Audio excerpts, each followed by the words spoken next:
So ayan guys, meron nga pala akong tanggap. Meron nga pala ditong pinagawa na electric kettle. Bago pa raw to sabi ng may-ari, pero na-stock daw siya ngayon, ayaw nang gumana. At pina-repair na rin nga pala to ng may-ari. Ayan kung mapapansin nyo. Ayan o. Pinagdugtong na lang siya. Sa tingin ko okay pa tong electric kettle na to. Cleaning lang ang gagawin natin dito. Ayun, kanina tinister ko nga pala siya. Ayan. Medyo kalawangin na kasi yung dito niya eh. Ayan o, nagkaroon siya ng ano naman to siya, yung tanso. Ayan. Pero yung coat niya kasi yun nagkaroon ng kalawang. Tapos ngayon niliha ko siya, tinister ko, okay naman yung connection niya dito. Wala namang putol. So, nilinisin ko na lang ay ito. Ito yung mga ano niya dito, yung pinagdidikitan ng mga terminal nila. Ayan o.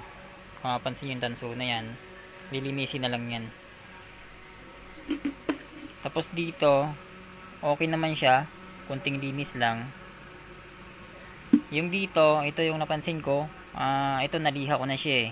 Tapos ito, ayan o, mapansin nyo, ayan, yan may kalawang siya oh. Ayan, ito yung kanina mas makapal to, yung isa. Ayan, naliha ko na. So mamaya update ko kayo kapag nagawa natin.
Dito naman mga lodi, dahil kalawangin yung dito banda, kapag lalo na kapag na babasa ng ano, ng tubig or nalalagyan ng moisture.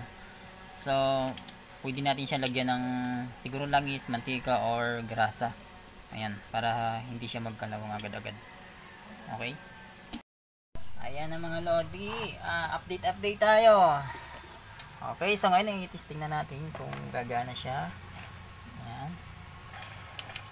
So, walang ilaw. Nangyari. Ayaw umilaw eh.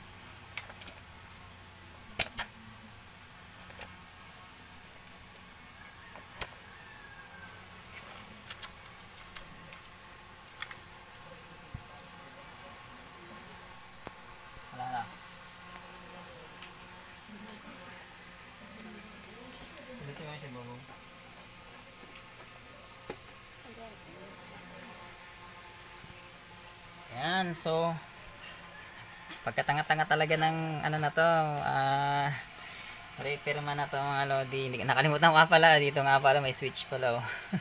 Talagang may pagkatanga ito. Kala ko hindi gumana. Ayan oh, ilaw na. Gumagana na siya, nagawa natin. So, bago daw siya, sabi na may-ari, yun nga lang na-stop, hindi na gumana. Ang nangyari lang doon ay nilinis lang natin siya, yun lang ginawa natin kasi yung mga terminal niya, yung mga pinagdugtungan ng wire ay kinalawang na. So, okay. Ayan, gumana na.